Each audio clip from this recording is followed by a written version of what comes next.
एक तो नरेंद्र मोदी का एक बयान है, ये मुझे आपको सुनाना है। देखना ये है कि नरेंद्र मोदी का ये जो बयान है इसके ऊपर जवाब कौन देगा। कहीं पर भी टेररिस्ट की घटना घटती है तो कहीं न कहीं सूत्र पाकिस्तान जाकर के अटकते हैं। क्या? अब देखिए 9/11 इतनी बड़ी घटना घटी अमेरिका में, उसका मेन जो सूत्रधार था ओसामा बिन लादेन, वो आखिर में कहाँ से मिला? ये ठीक है। ये नाज़रीन आप देख रहे हैं, आप इनका बिहेवियर देखिए। मोदी की पाकिस्तानी पॉलिसीज जो हैं वो एक हद तक आप कह सकते हैं कि बात मोदी की सही है। नरेंद्र मोदी का कहना है कि दुनिया में कहीं भी दहशतगर्दी हो, लिंक पाकिस्तान में निकलता है। उसामा बिन लादेन 9/11 का जिम्मेदार था और वो पाकिस्तान के अंदर पनाह लेकर बैठा हुआ था। वो कहते हैं दुनिया पहचान गई है पाकिस्तान की ये पॉलिसी। आर्मी के पास ज़्यादा वक्त नहीं है। अगर इसी तरीके से रियासत कोलैप्स होती रही और इसी तरीके से पॉलिटिकल लीडरशिप गायब रही और सारा प्रेशर आर्मी के ऊपर आता गया तो अस्तगफुरुल्लाह अज़ीम, फिर हम इंडियन इन्वेजन को फेस नहीं कर सकेंगे जो मशरक़ से आने वाली है। हम सिर्फ internal law and order situation में फ़ौज को फंसा देंगे। वो फिर बहुत बुरा कत्लेआम होगा इस पाकिस्तानी कौम का। उस वक्त से मुझे खौफ आता है। अस्तगफुरुल्लाह, तौबा अस्तगफार, तौबा तौबा तौबा, खुदा मुझे माफ़ करे। जय हिंद दोस्तों, नमस्कार। आप सभी का बहुत बहुत स्वागत है एक और लेटेस्ट वीडियो में।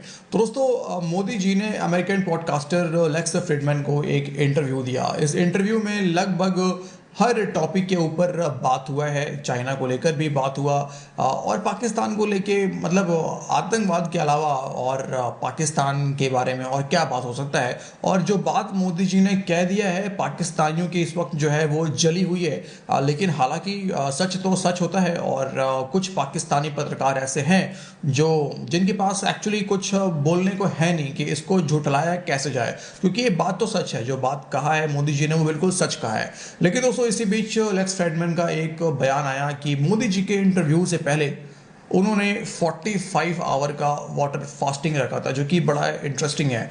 और जब मोदी जी का ये बयान आया पाकिस्तान को लेके, तो पाकिस्तान की सरकार का कहना है कि हम इसको रिजेक्ट करते हैं। तो ये समझ में नहीं आ रहा है कि हमने पाकिस्तान को एक्सेप्ट करने को कब कहा था। वैसे तो दुनिया को पता है कि पाकिस्तान क्या करता है, तो आपके रिजेक्ट करने से घंटा कुछ फ़र्क पड़ता है। तो दोस्तों, आइए बढ़ते हैं वीडियो में आगे। इधर लाल टोपी को भगवाए पाक का जो है वो डर सता रहा है, तो सुनते हैं। और वीडियो को लाइक कीजिए, चैनल पर नए हैं चैनल को सब्सक्राइब करें, बेल आइकॉन को प्रेस करें आप, ताकि लेटेस्ट वीडियो को नोटिफिकेशन आप सभी को मिलता रहे। मेरा सवाल यह है कि नरेंद्र मोदी को जवाब कौन देगा।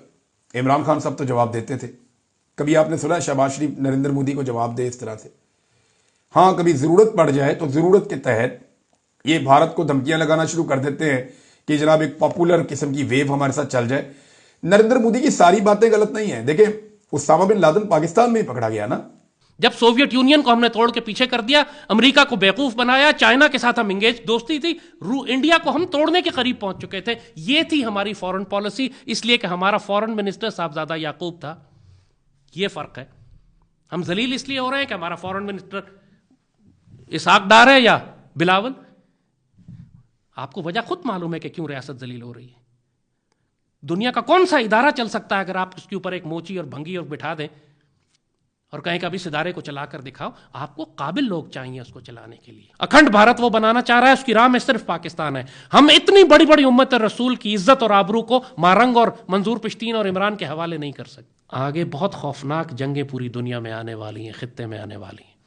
तुम इस पाकिस्तान आर्मी को पुकारोगे, इसको याद कर करके रोगे, चीखें मारोगे कि या अल्लाह पाकिस्तान आर्मी भेज कि हमारी हिफाजत करे, क्योंकि फिर अल्लाह तुमको हिंदू टैंकों के नीचे और जहन्नुम के कुत्तों के हवाले करेगा, क्योंकि तुम इस पाकिस्तान आर्मी की कदर नहीं करते।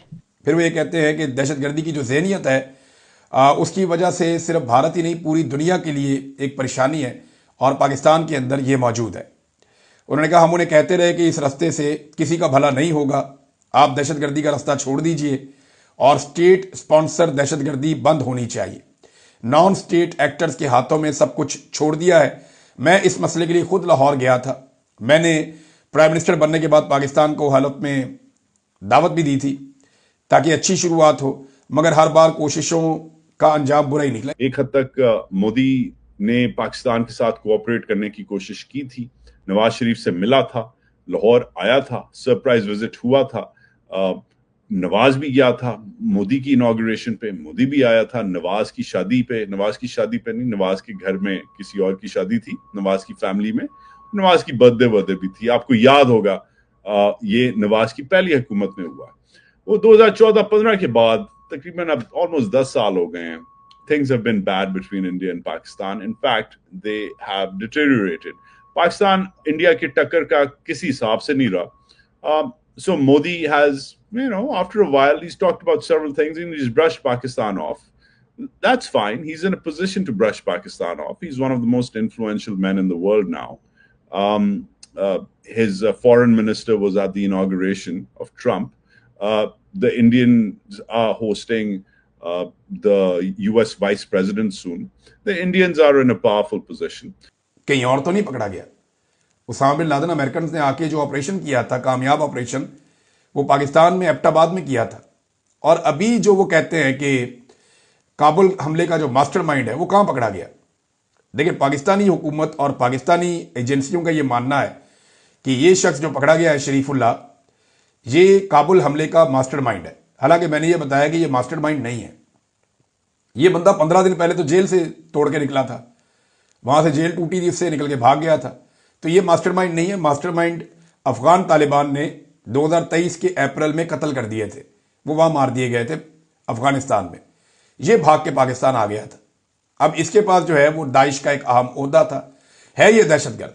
तो ये पकड़ के जनाब हवाले किया गया और पाकिस्तान ने दावा किया कि ये मास्टरमाइंड है। मामला ये है कि 9/11 का मास्टरमाइंड कहां पकड़ा गया? पाकिस्तान में।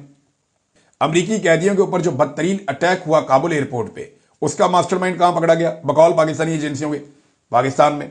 तो बदनामी जो है वो सारी की सारी घूम फिर कर पाकिस्तान की तरफ आती है।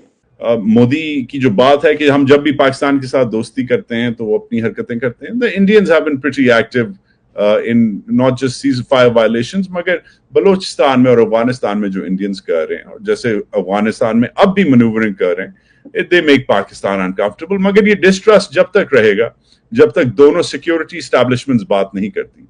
मोदी जी ने जो गलती की, क्योंकि हैं ये बड़े सियाने, मैं इनसे एक्सपेक्ट नहीं कर रहा था, मोदी जी ने नवाज शरीफ के साथ दोस्ती करने की कोशिश की।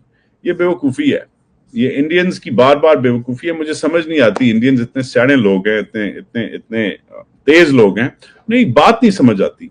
Nawaz Sharif is not in charge, Shahbaz Sharif is not in charge, Asif Zardari is not in charge, in fact Imran Khan was not in charge. The only person or persons in charge are the army. लेकिन पाकिस्तान नरेंद्र मोदी को जवाब क्या देगा, ये जरा खबर आप देखिए और इस खबर को आप पढ़ें और सर धुने आपके क्या पाकिस्तान की पॉलिसी है। हुकूमत ने भारत से 50,000 टन चीनी दरामद कर ली, यानी हमारी जो चीनी है उसको हमने एक्सपोर्ट कर दिया और हमारे माफियाज ने पैसा बना लिया। अब हम इंपोर्ट करके दोबारा पैसा बनाएंगे और अवाम की जेब के ऊपर